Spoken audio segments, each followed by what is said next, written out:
Guys welcome back to our channel. तो BA study पर आपका फिर से स्वागत है। तो जैसा कि आप जानते हैं हम यहाँ पर बीए फर्स्ट सेमेस्टर के इकोनॉमिक्स का कंप्लीट सिलेबस करा रहे हैं, जिसमें कि अभी हमारा supply and elasticity of supply चल रहा है। इसमें हमने सप्लाई के बारे में जाना, इंडिविजुअल सप्लाई के बारे में जाना, मार्केट सप्लाई के बारे में जाना और इसके साथ साथ लॉ ऑफ सप्लाई के बारे में भी जाना। और इसी के साथ इलास्टिसिटी ऑफ सप्लाई भी हमारा हो चुका है। आज हम जानेंगे degrees of elasticity of supply. अब degrees of elasticity of supply का क्या मतलब है? तो डिग्रीज का ये मतलब है कि हमारे जो सप्लाई में चेंज आता है तो वो कितने तरीके से आ सकता है, यानी कितनी तरह से आ सकता है। तो उन्हीं के बारे में आज हम डिस्कस करेंगे। तो बिना किसी देरी के चलिए स्टार्ट करते हैं।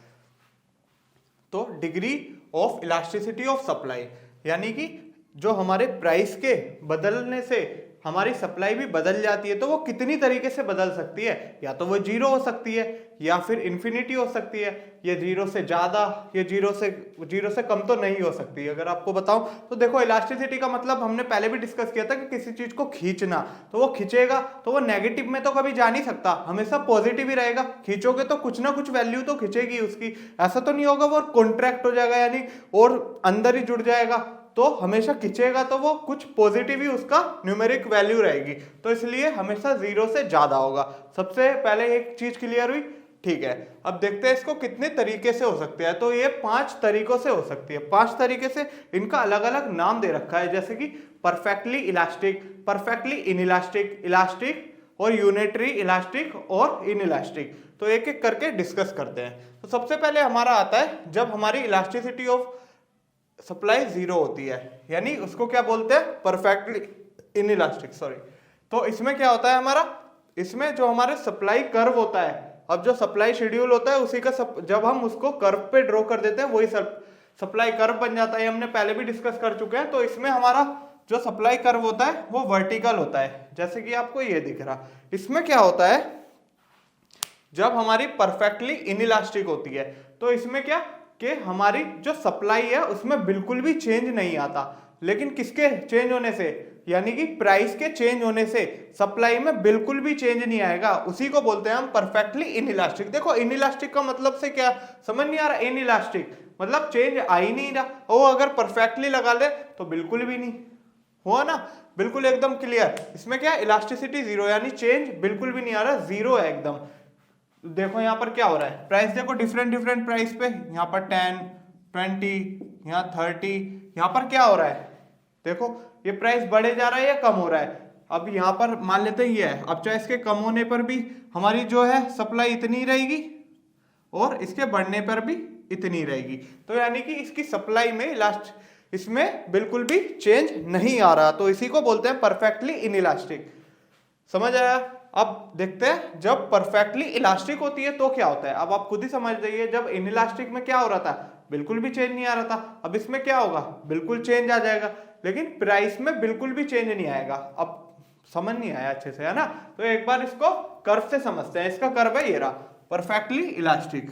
यानी कि अब देखो यहाँ पर प्राइस बिल्कुल माइनर सा है, माइनर सा चेंज आएगा प्राइस में, ना के बदले आएगा। यानी कि देखो अगर हम यहाँ पर लें ये 10 और ये 20, इसको मैं इरेज कर देता हूं, ये 10, 20। अब देखो हर लेवल पर हमारा जो है प्राइस 20 है। अब यहां पर देखो, अगर यहां पर भी है, ये थोड़ा छोटा हो गया है,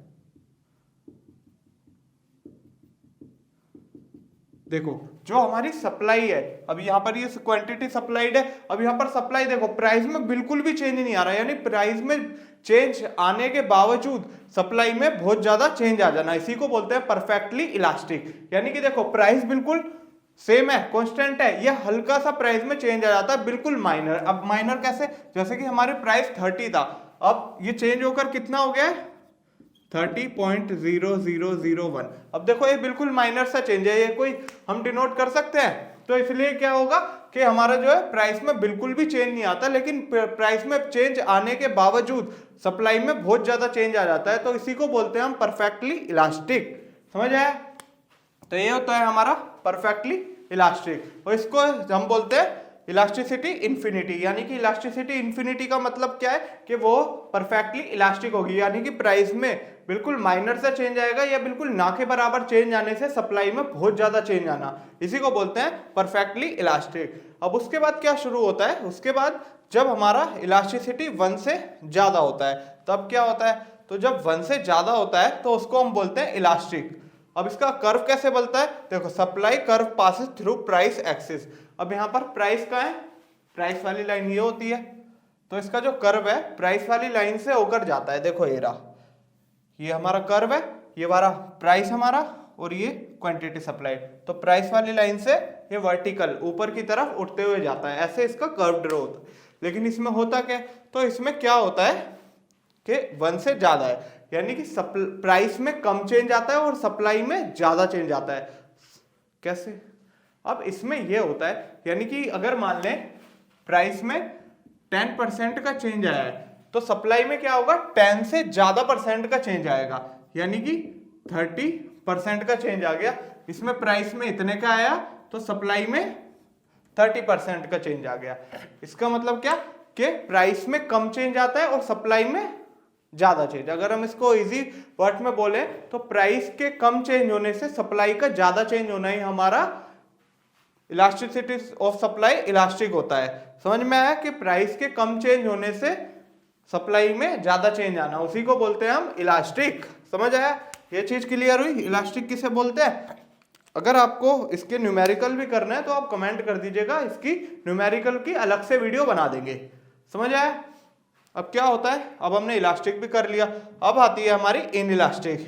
अब इनइलास्टिक से क्या मतलब, चेंज ना आना, लेकिन परफेक्टली में क्या आना, बिल्कुल भी ना आना। लेकिन इनइलास्टिक में चेंज तो आएगा लेकिन इतना ज्यादा नहीं आएगा। अब क्या नहीं होगा, पहले तो इसको देखो कि इसमें होता है elasticity of supply less than 1, यानी इलास्टिसिटी ऑफ सप्लाई 1 से कम होगी। तो इस केस में क्या होगा, तो इस केस में ये होगा, यहां पर देखो प्राइस के कम चेंज होने से सप्लाई में ज्यादा चेंज आना, उसको तो हमने इलास्टिक बोल दिया। अब क्या होगा, प्राइस के ज्यादा चेंज होने से इलास्टिसिटी कम चेंज होना ही हमारा इनइलास्टिक होता है। अब कैसे, अब ये बदल जाएगा। देखो प्राइस 30% से चेंज हुआ, उसका इफेक्ट तो हमारी सप्लाई पे भी पड़ेगा, हम पहले से पढ़ते आ रहे हैं। तो सप्लाई पर कितना इफेक्ट पड़ा, ओनली 10%, यानी कि प्राइस हमारा 30% से चेंज हुआ लेकिन उसके रिगार्डिंग क्या हुआ, सप्लाई भी हमारा 10% से चेंज हुआ। मतलब क्या कि प्राइस हमारा ज्यादा % से चेंज हुआ और सप्लाई कम % से। इसका क्या मतलब, प्राइस में ज्यादा चेंज आने से सप्लाई में कम चेंज आना ही हमारा इनइलास्टिक कर्व बनता है, या इलास्टिसिटी ऑफ सप्लाई इनइलास्टिक रहती है। समझ में आया, इसी को बोलते हैं हम इनइलास्टिक। इसमें क्या होता है, supply curve cuts the quantity axis. इसमें क्या होता है, जो हमारा सप्लाई कर्व होता है, यानी ये कर्व है, इसमें हमारा ये क्वांटिटी वाली, क्वांटिटी सप्लाइड से होकर निकलती है, ये हॉरिजॉन्टल वाली, इसको हॉरिजॉन्टल एक्सिस भी बोल देते हैं। ये तो हॉरिजॉन्टल है, ये हॉरिजॉन्टल एक्सिस से निकलती है, इसलिए इसको हॉरिजॉन्टल एक्सिस भी बोल देते हैं कि it's passes through horizontal axis, ये भी बोल दिया जाता है इसको। समझ आया, और इसको भी ये बोल दिया जाता है it passes through vertical axis. समझ आया। अब देखते हैं, अब हमारा ये भी समझ आ गया, ये भी हो गया, ये भी हो गया, ये भी हो गया। और इसमें क्या होता है हमारा, जब इलास्टिसिटी ऑफ सप्लाई 1 होती है तो इसमें क्या होता है, 1 होती है, तो यानी कि इसमें सही समझ रहे हैं आप, इसमें मतलब प्राइस में जितना चेंज आएगा उतना ही सप्लाई में भी चेंज आएगा। समझ आए, मतलब जितना प्राइस में चेंज आया उतना ही सप्लाई में चेंज आया। अब इसका सप्लाई कर्व क्या कैसा बनता है, supply curve passes through the origin, इसमें क्या ओरिजिन से होकर गुजरता है, इसको हम यूनिटरी इलास्टिक बोलते हैं। क्या बोलते हैं, यूनिटरी इलास्टिक, जब हमारी इलास्टिसिटी ऑफ सप्लाई 1 होती है। अब इसमें क्या, ये रही देखो, इसमें क्या होता है, जैसे कि मान लेते हैं ये, अगर ये 10 है तो हमारा सप्लाई भी 10 होगी, यानी प्राइस 10 है और सप्लाई भी 10 है, ऐसी बढ़ती जाती है ये। अब इसमें क्या होता है, इसमें ऐसा कुछ भी नहीं होता। इसमें क्या, अगर प्राइस में 10% से चेंज आया तो सप्लाई भी 10% से ही चेंज आएगी। मतलब दोनों में इक्वल चेंज आना, ये बोल सकते हैं हम, है ना। तो सिंपल वर्ड्स में क्या बोलते हैं इसको, कि जितना प्राइस में चेंज आया उतना ही सप्लाई में चेंज आया। समझ आया। तो यही थी हमारी आज की 5 डिग्रीज। आज हमारा ये पूरा चैप्टर कंप्लीट होता है। तो समझ आया आपको सारे। अगर आपको फिर भी कोई भी डाउट हो तो आप कमेंट सेक्शन में कमेंट कर बता सकते हैं। तो थैंक यू सो मच। अगर वीडियो अच्छी लगी हो तो चैनल को सब्सक्राइब करें और वीडियो को लाइक करें। Thank you.